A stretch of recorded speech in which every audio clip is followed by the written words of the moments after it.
Oi, pessoal. Boa noite.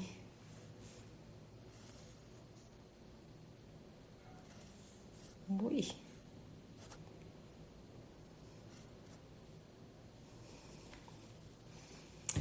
Boa noite. Oi. Tudo bem?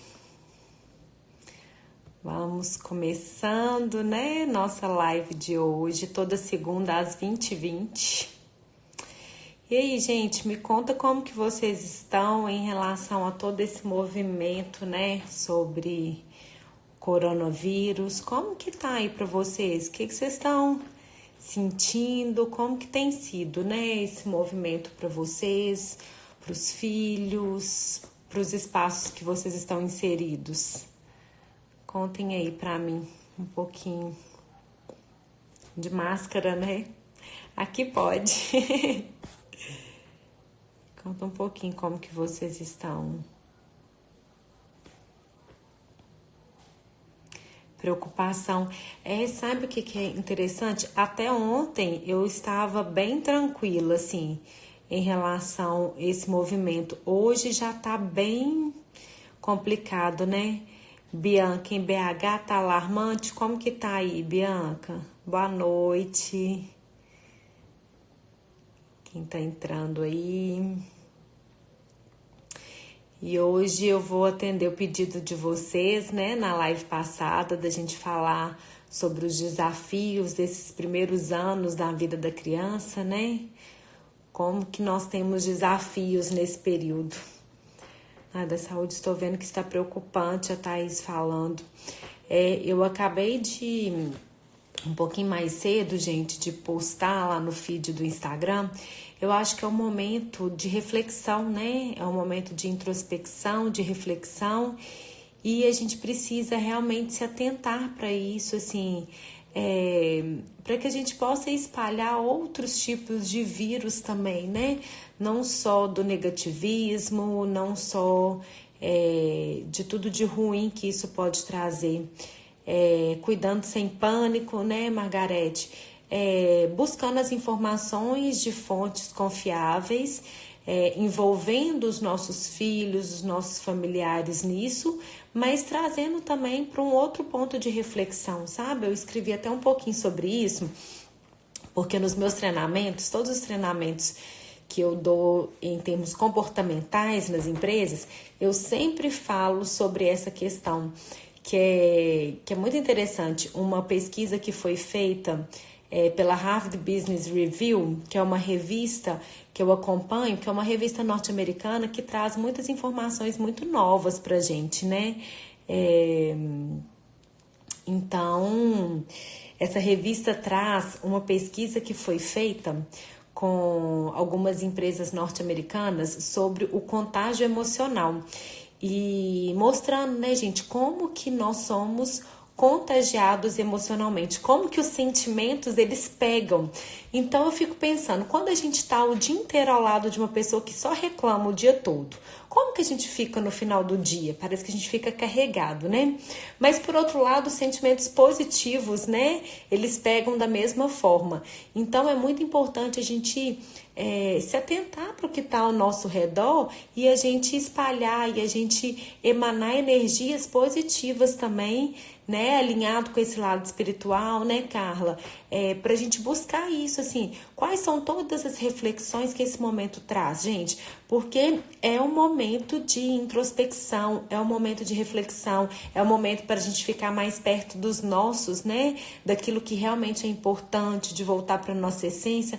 Então não vamos perder a oportunidade de passar por tudo isso que é desafiador mesmo, que é difícil, que traz preocupação para os nossos idosos, para as nossas crianças, para os nossos jovens, para a gente, mas que a gente possa passar buscando todo um lado positivo que isso tem também, né? Então vamos lá, gente, vamos começar o nosso movimento de hoje, né?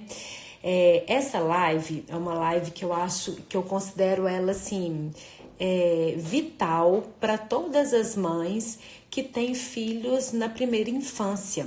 E a primeira infância, gente, existem algumas bibliografias diferentes em relação a isso na literatura, mas abrange especialmente até os 7 anos, 6, 7 anos da criança.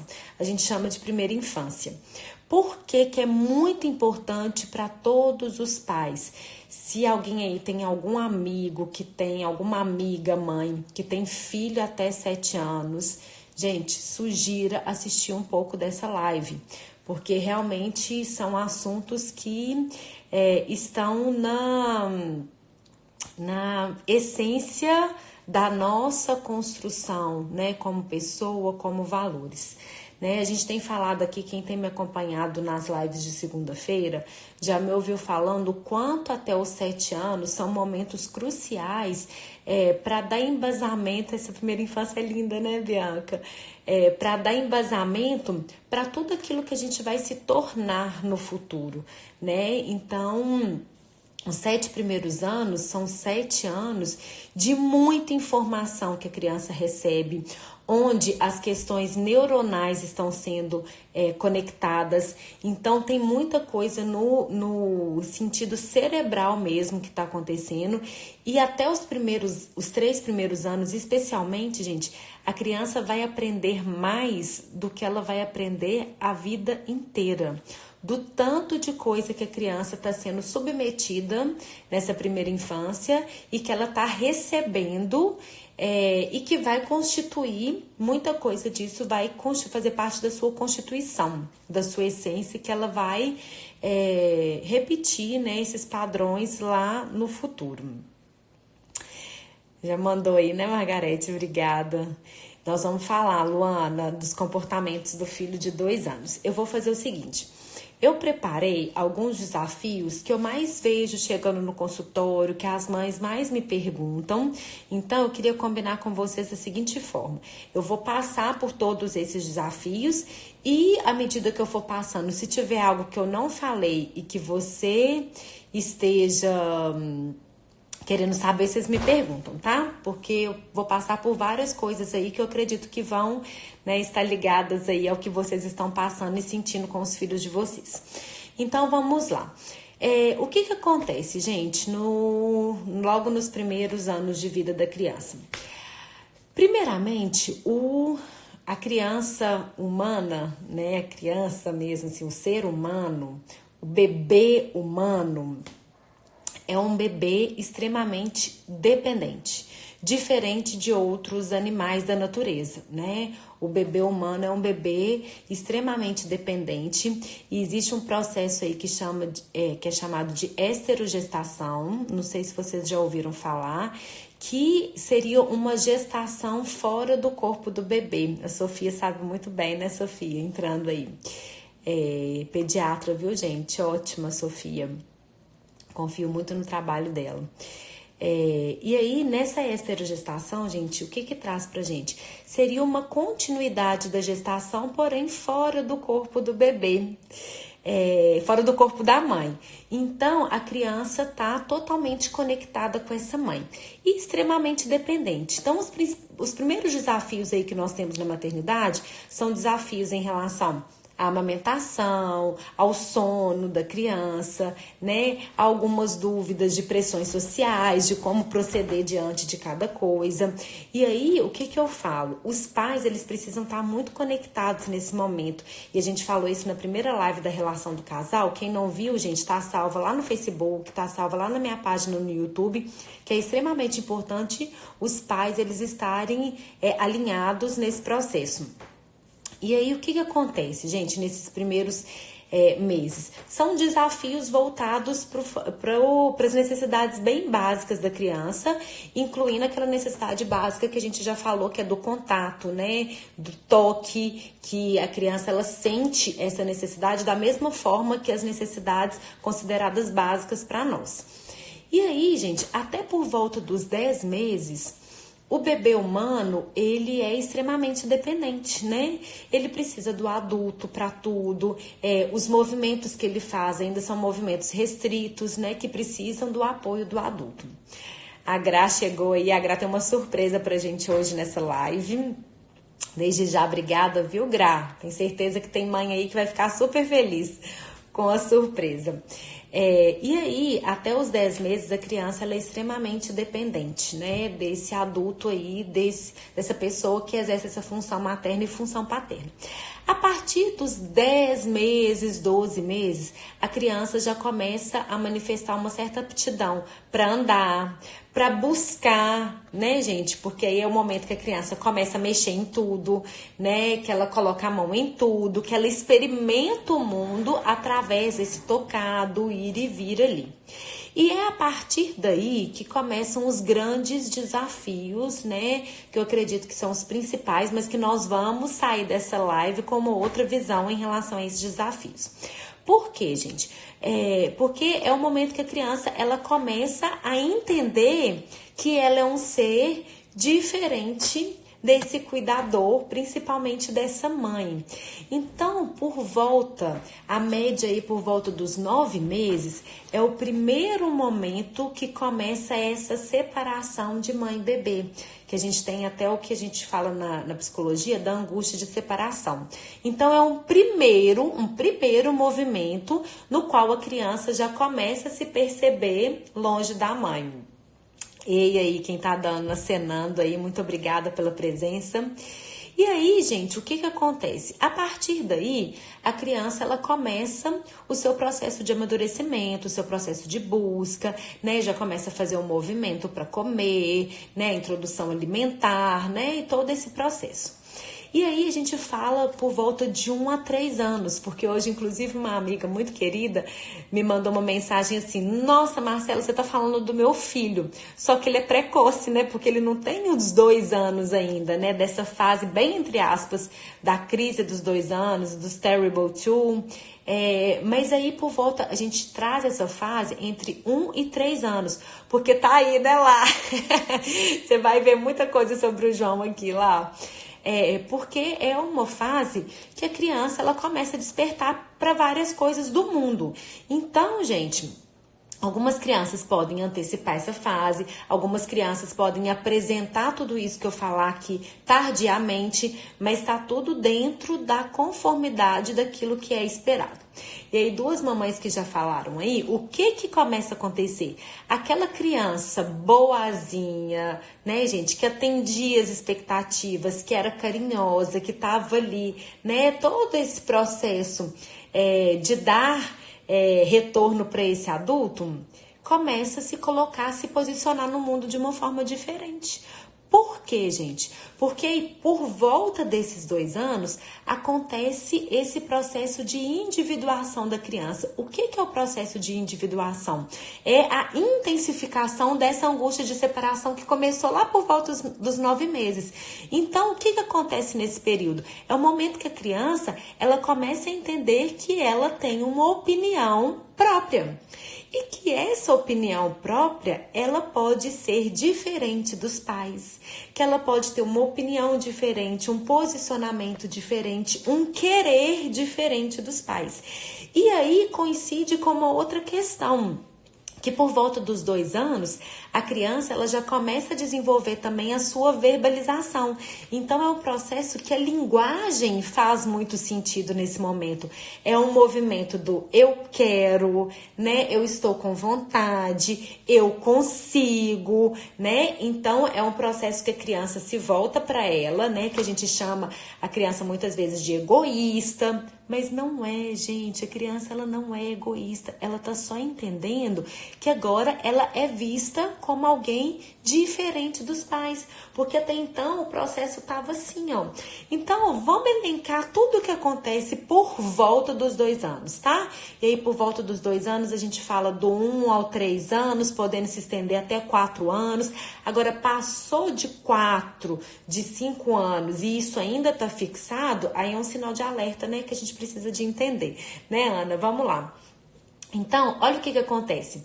A criança, ela começa a se perceber, então tem todo esse processo de individuação, tem o desenvolvimento da linguagem, Tem a questão que muitas vezes é o período que a criança vai para a escola.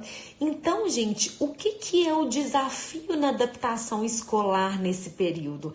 Entende que até então o mundo conhecido e seguro para a criança é o mundo de dentro de casa, onde ela conhece as regras, onde ela sabe até onde ela pode ir, onde ela sabe quem são as referências.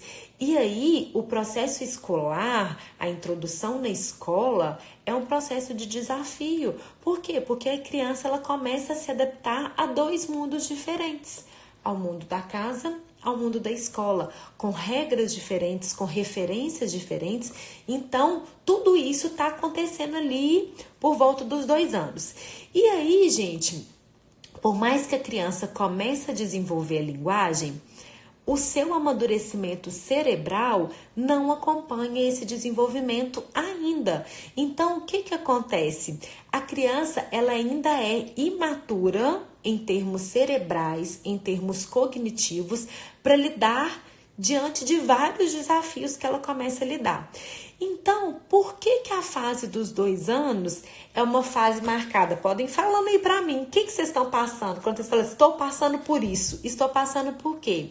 Uma fase de birras, uma fase de negação muito grande, né? A criança, ela utiliza assim, não quero que você me ajuda, sozinho, né? Ela traz muito essa questão da negação, a birra aí que a Tainara tá falando. O que mais, gente?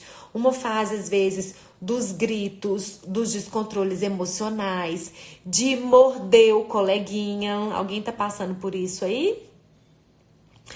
Então, gente, o que acontece? Esperar vocês me responderem. De jogar brinquedo, de ser agressiva. Aquela criança tão doce começa a agredir.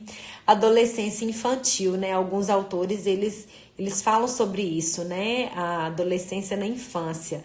Mas nós vamos ver sobre isso, porque eu, particularmente, gente, eu não gosto dessa definição dos terrible two, né? Dos terríveis 2 anos. Porque eu acho que tem muita coisa que a gente precisa olhar, que tá por trás disso, né? E que a gente pode falar até os maravilhosos 2 anos, porque tem muitas possibilidades extraordinárias com a criança de 2 anos. Agora acorda e fala que não quer ir pra escola, morder o colega e se morder, né? Tudo isso aqui que eu tô falando. Então, gente, o que acontece nesse período? É um momento que a criança ela tá desenvolvendo, né? Ela tá se desenvolvendo. Joga brinquedo pela janela, né? Mas aí, gente, internamente a criança ainda não tem todos os recursos. Então, qual que é a forma que uma criança de 2 anos se comunica? Não obedecer. Qual que é a forma que uma criança de 2 anos se comunica? Por isso que eu falo tanto aqui. Gente, criança precisa de ter tempo livre para brincar. A criança se comunica através do corpo. É uma fase extremamente corporal. Então, as principais formas de manifestação dos sentimentos da criança, as principais formas são através do corpo. Então, é através da birra, do jogar o brinquedo, do bater, do morder, do eu quero, do toma aqui pra você, não quero isso. Então, são formas que ela vai manifestar através do corpo, que é o principal instrumento da criança. Qual que é a principal ferramenta que a criança tem para lidar com todo esse mundo aqui que está ao seu redor? O corpo. Entende, gente, como que nós precisamos de pensar muito na nossa forma de criação? Porque muitas vezes, diante dos desafios da criança, como que nós adultos nos comportamos? Batendo de volta, xingando, gritando, pegando de forma agressiva, invadindo esse espaço que é um espaço muito sagrado para a criança, né? Que é esse espaço do corpo dela. Então, essa fase é uma fase marcada por toda essa turbulência aí, né? Que está acontecendo na vida da criança. Por toda essa diferenciação, que a gente chama de processo de individuação. Que ela está começando a perceber que ela tem vez nessa relação. Ou que pelo menos ela consegue se perceber de uma forma diferente dos pais. Só que qual que é uma questão muito agravante nessa fase? que a nossa sociedade não aprendeu a respeitar as crianças, né? Então é uma fase que muitas vezes a gente não respeita. A criança, ela não tem voz, ela não tem vez, né? Então muitas vezes a gente bate de frente porque ela não pode ter opinião, porque ela não pode expressar de uma forma diferente daquilo que eu, como pai ou como mãe, que sou autoridade, quero para essa criança. Então, entende que muitas vezes a gente reforça todo esse movimento da criança. E aí eu vou dar algumas, né, recomendações para vocês diante dessa fase. Primeiro de tudo, gente, a criança está aprendendo. E uma frase que me conforta muito e que eu gosto muito de usar nos momentos de muito desafio, de muito descontrole, é assim: é só uma criança. Pensem nisso, crianças, né? Menores de 1 ano, de 1, de 2, de 3, de 4, de 5, de 6, de 7. Gente, é só uma criança que está aprendendo a lidar com os desafios da vida, que está aprendendo a expressar as suas emoções. E tudo isso que a gente fala de jogar brinquedo, de birra, de bater no irmão, de morder, de gritar, de chutar, são expressões emocionais que a criança muitas vezes vai expressar, vai descarregar essas expressões emocionais com quem ela tem confiança. Olha só, gente. É só uma fase e passa, tá? É Patrícia seu nome, porque tá com abreviatura aí. E passa sim. Mas o que é importante a gente entender? Que tudo isso é expressão emocional. Então, qual que é um primeiro movimento que a gente precisa fazer? Educar emocionalmente as nossas crianças. O que é educar emocionalmente? Eu pergunto para vários pais isso. Vocês conversam sobre os seus sentimentos com as crianças?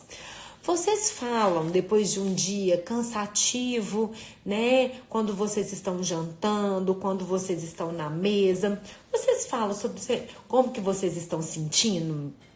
Eu vou falar, Vânia, sobre qual que vai ser o nosso comportamento diante desses desgastes, desses descontroles emocionais. Inclusive, o bater, o morder, a birra, tá bom? Já segura só um pouquinho que eu já vou falar. Mas vocês conversam sobre os sentimentos com as crianças? Porque é importante, gente, nomear os sentimentos. Nós somos seres de linguagem. E por mais que seja possível a gente falar de algo que a gente não consegue nomear, isso é extremamente difícil para o ser humano.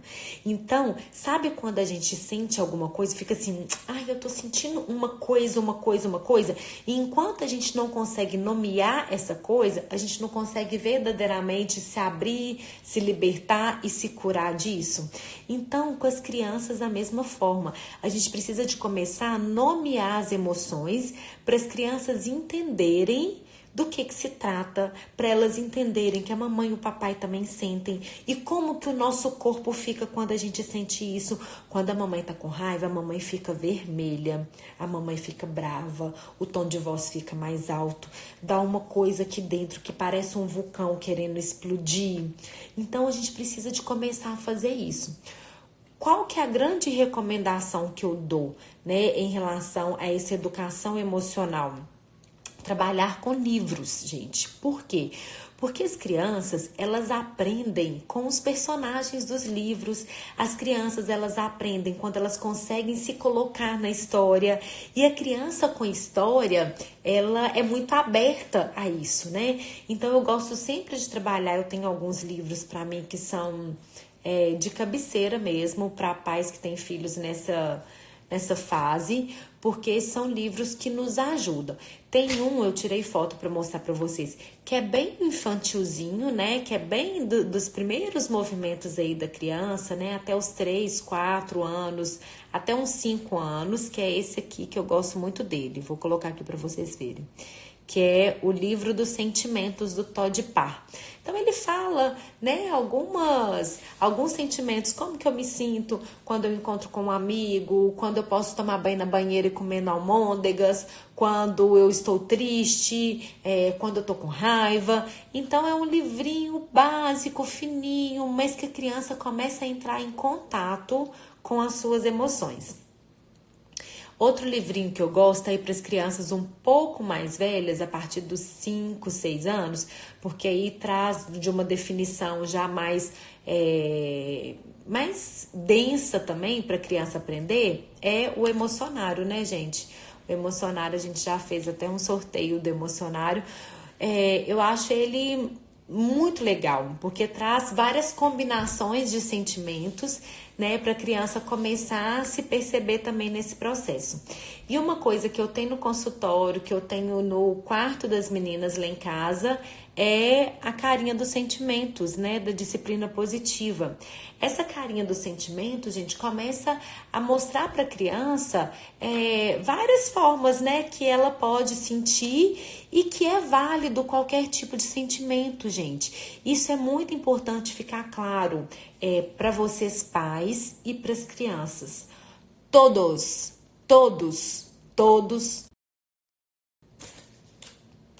Voltei. Pausou aqui por causa da conexão. Todos os sentimentos são válidos, gente. Marcela, como assim que você tá falando que todos os sentimentos são válidos? O que eu tô falando é que desde a raiva, o ciúme, a tristeza, o rancor, né? Esses sentimentos que são considerados negativos pela nossa sociedade são sentimentos igualmente válidos, gente. Por quê? Porque a criança, ela precisa de entender que isso faz parte das nossas reações, né? A questão da emoção é uma reação cerebral diante de uma situação. Tanto que eu tenho um livrinho que eles adoram, que chama... ai, gente, perdi aqui o nome do livrinho. O Cérebro e os seus moradores, os moradores do cérebro. Acho que é os moradores do cérebro. Uma coisa assim. Que aí são as emoções básicas. Que aí conta, né, das emoções que vivem no cérebro e conta que tem a senhora correspondência, que é uma visitante. Toda vez que a senhora correspondência chega no cérebro e fala toque, toque, toque. E todas as emoções querem atender a porta. E aí quem atende a porta? A emoção compatível com aquele momento. Então a correspondência trazendo essa metáfora das situações que a gente vive e quem que abre a porta? Cada uma das emoções que nós vamos ter diante da situação. Todas as emoções são válidas. Porém, todavia, no entanto, nem todos os comportamentos são igualmente válidos. Então, eu posso ficar com raiva, gente? Posso. Eu posso bater na minha irmã por causa disso? Não. Eu posso ficar triste? Posso. Eu posso dar um chute no cachorro por causa disso? Não. Então, os comportamentos nem sempre são válidos. E é isso que nós vamos ensinar diante desses desafios, do bater, do morder, da birra. O que nós precisamos de mostrar para as crianças nesses momentos, gente? Porque a tendência, muitas vezes, é entrar nesse movimento. Inclusive, atendi uma pessoa recentemente, né, exemplificando exatamente isso que eu tô falando. O filho fez um movimento lá que os pais não gostaram, né, com toda razão, e os pais entraram no mesmo movimento do filho. Então, o filho bateu, o pai foi lá, bateu, colocou de castigo. Então, entende que a gente vai resolver naquele momento, mas a gente não vai mostrar para o filho quais são as possibilidades e os recursos que ele tem diante dessa descarga emocional dele. Então, vamos entender o que a gente pode fazer. E aí eu vou falar de uma forma geral, diante da birra, do bater, do morder, né, do jogar o brinquedo. Primeiro de tudo, gente, quando a criança está no momento da descarga emocional, o que é uma birra? É um descontrole emocional. E esse descontrole emocional, repetindo, a maior parte das vezes ele vai acontecer com quem a criança tem mais confiança. Então, às vezes, a gente já ouviu algumas histórias assim. Ele estava bem até a mãe chegar. Foi só a mãe chegar que ele começou a fazer show, né? Gente, sabe o que seu filho está falando para você? Que ele confia em você. E isso acontece muito pós-escola. Não sei se vocês já tiveram essa experiência, mas é um momento de acontecer. Por quê? Porque na escola, às vezes, é um espaço que a criança ela tá segurando tudo isso.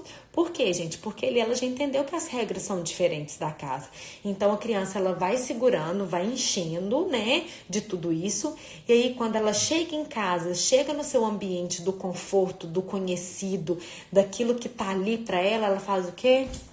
Ela vai e deixa fluir, né? É a descarga emocional. Então, às vezes, um pequeno movimento... Não, o que aconteceu? A gente fala assim, não aconteceu nada. Porque, efetivamente, não aconteceu muita coisa. Mas um não que a gente fala...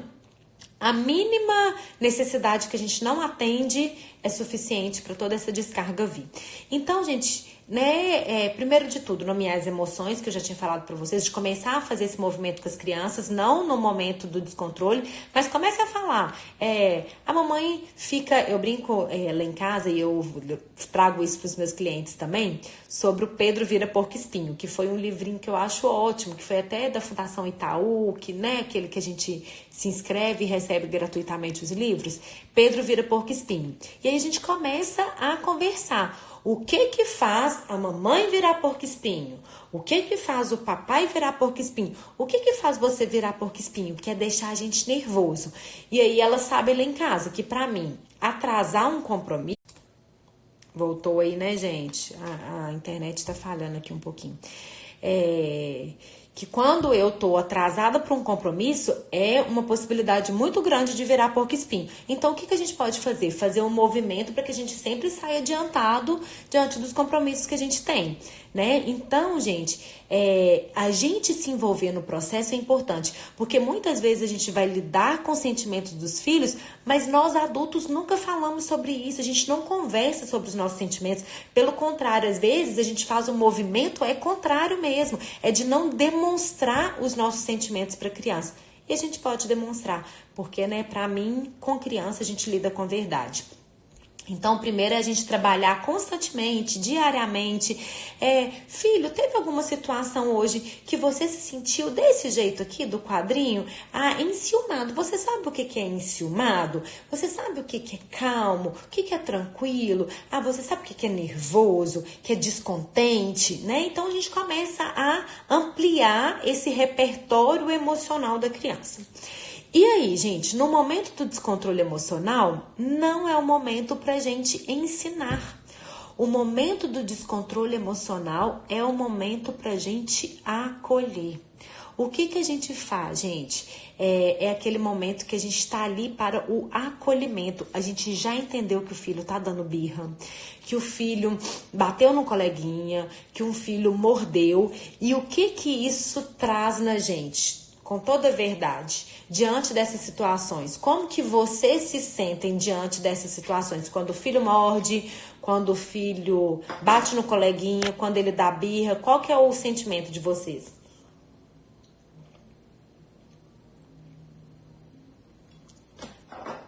Respondam aí pra mim, quem tá vivendo, né, essa fase.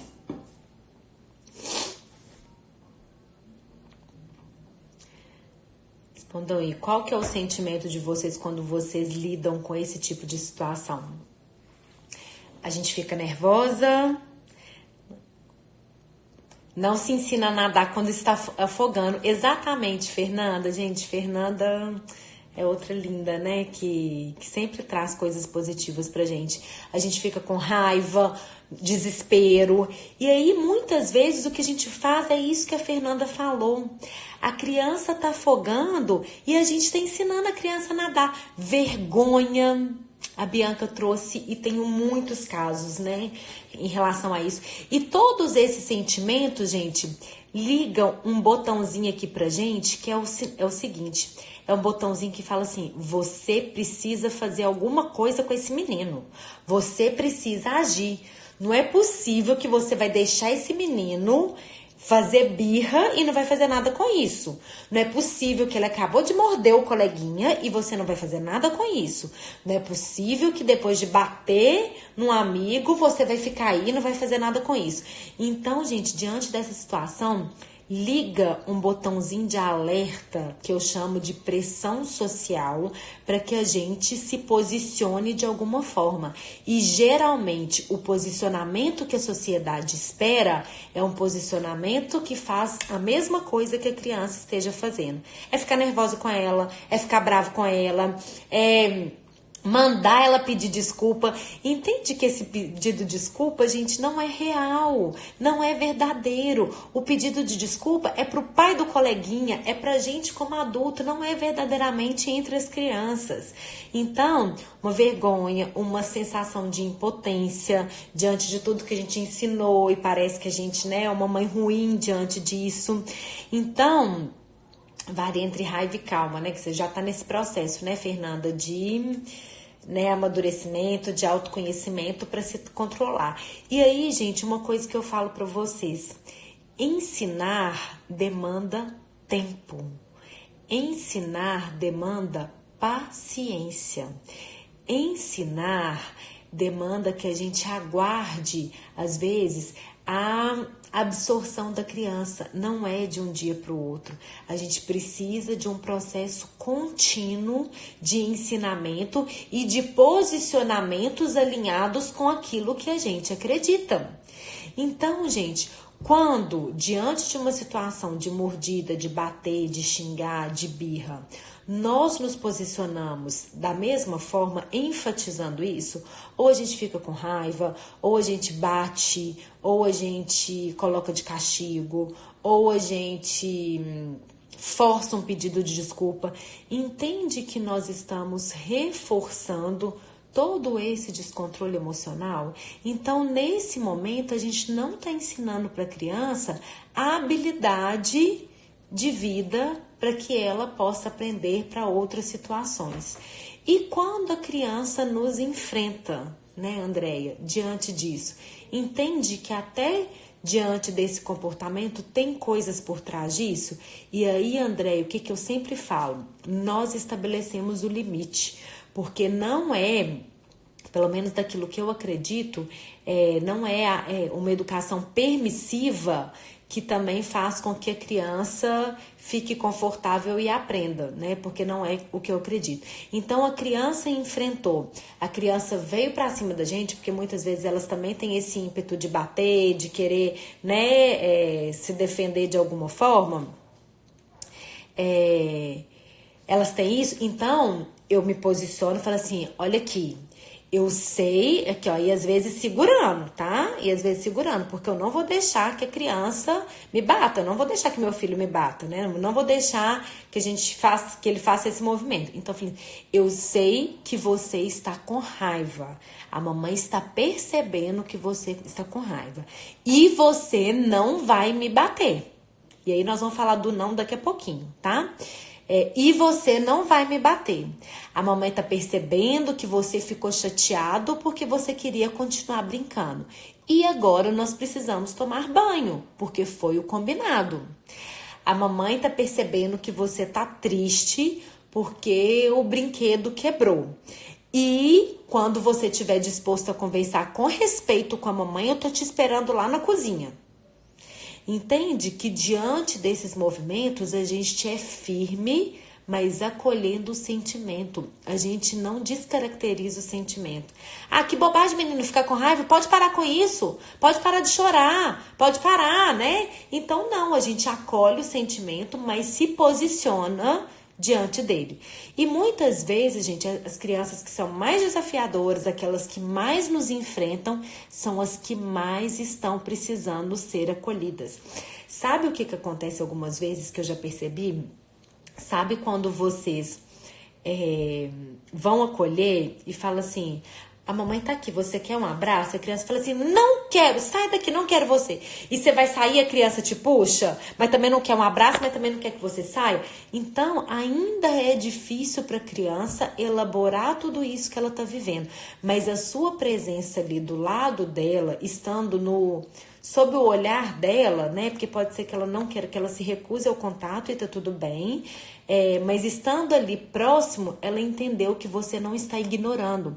Porque muitos, gente, colocam o ignorar a situação como uma forma de resolver.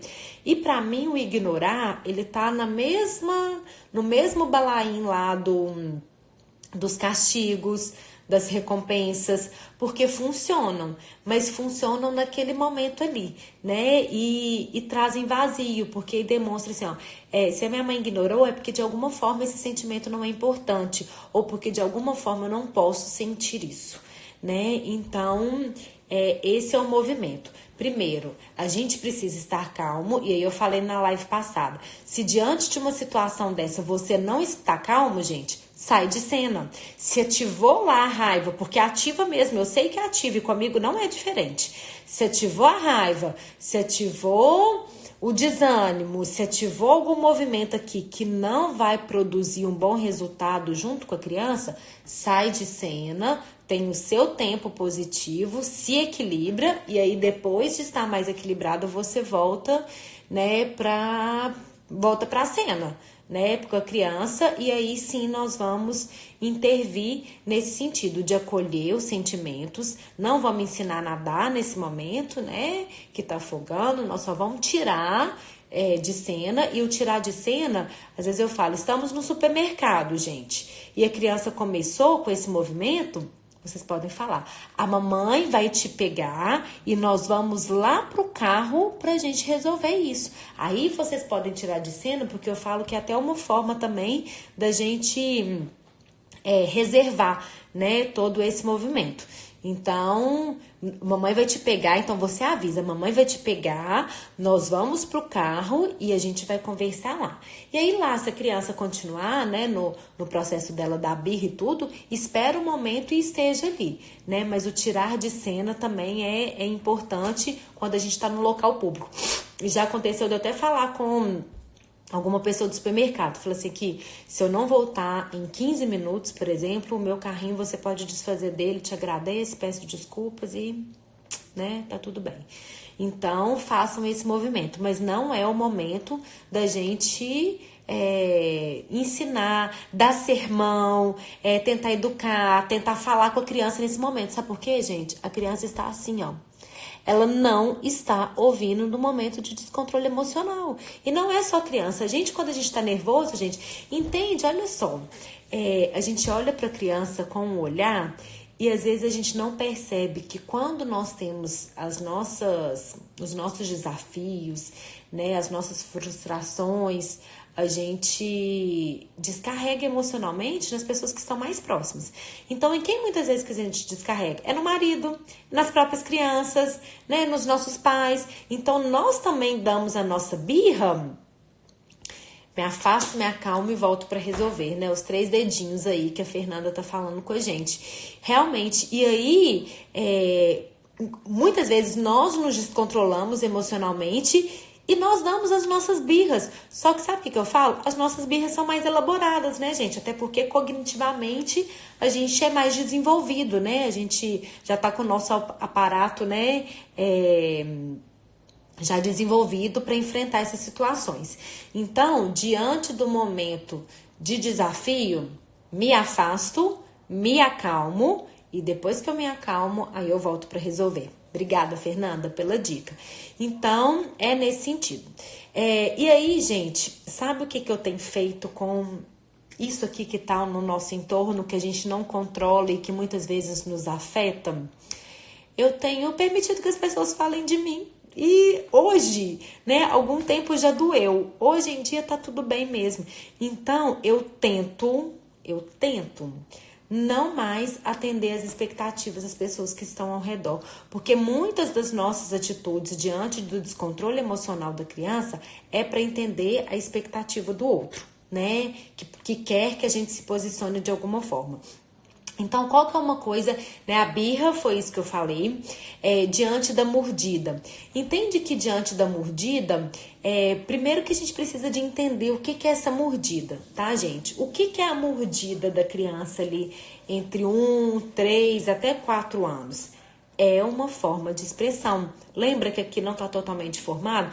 Então, a criança, ela se expressa através do corpo e muitas vezes daquilo que ela tem melhor desenvolvido. O que a criança faz desde quando ela nasce? Gente, qual que é o órgão, né, do corpo que ela mais utiliza?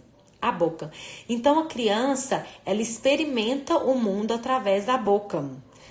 E o outro não sabe o que se passa, né, Margot? Então, realmente, gente, o outro não sabe de tudo que está acontecendo. Ele vai exigir um posicionamento nosso, mas é diante de uma cultura que nós somos responsáveis por mudar um pouco, né? Esse processo cultural. Então, que a gente faça diferente, que a gente acolha o nosso filho, mesmo que tenha sido ele que bateu no coleguinha, mesmo que tenha sido ele que tá dando, como diz, um show, né? Ele não tá dando show, não. Ele não tá conseguindo se posicionar diante de algo que frustrou, diante de algo que não atendeu a sua necessidade. Então, ele tá sofrendo também. A criança não faz isso para nos atingir. Nós temos uma necessidade, né, gente, de trazer pra gente. A gente fala assim, não, ele só pode ter feito isso para me atingir. Não é pessoal, tá? Eu garanto para vocês, não é pessoal. A criança, ela faz isso porque ela não está dando conta de lidar com algum sentimento que ela ainda não sabe expressar. E daqui a pouco eu vou falar um outro recurso, uma outra recomendação que a gente pode fazer também.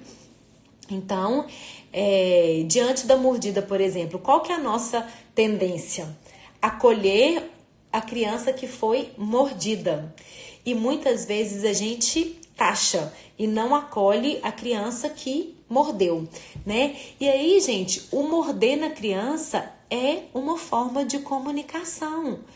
Entendo que não é a mais adequada, concordo que a gente precisa de expressar e de ensinar outras formas, mas é uma forma de comunicação da criança. Então, ela quer um brinquedo, o coleguinha não quis dar, ela vai lá e morde. O coleguinha veio e pegou um brinquedo que era dela, ela vai lá e morde. Por quê? Porque é uma área que é bem desenvolvida para a criança, né? Que a criança já utilizou muito, então é uma forma que ela tem de expressar. E ela expressa através da mordida também. Então, quando a criança morde, ela precisa ser igualmente acolhida. E aí, nessa questão de morder, eu falo que o grande desafio é lidar com os adultos que estão envolvidos, né? Porque às vezes uma criança ele mordeu a outra porque pegou um lanchinho da escola. Já aconteceu isso. Um coleguinha pegou um lanchinho da escola, a criança foi lá e mordeu. Depois a criança, né, a professora interviu, né, mostrou outras formas. Qual que é uma forma da criança se posicionar? Você já não consegue falar? Então, quando isso acontecer, você pode falar, não gosto, né? Que é a frase clássica. Conversa, fale, você não gosta. E aí fica tudo resolvido, né? Então você não precisa de morder, mas não é na hora da mordida. E aí com as crianças, gente, resolveu. Com quem que não resolveu ainda diante de uma mordida, diante de um coleguinha que bate? Não resolveu com os pais que estão por trás disso. Então, às vezes, os pais entram no movimento e querem afastar essa criança que mordeu e querem mudar ela de sala porque isso acontece. E para as crianças já está totalmente resolvido. Elas já se entenderam.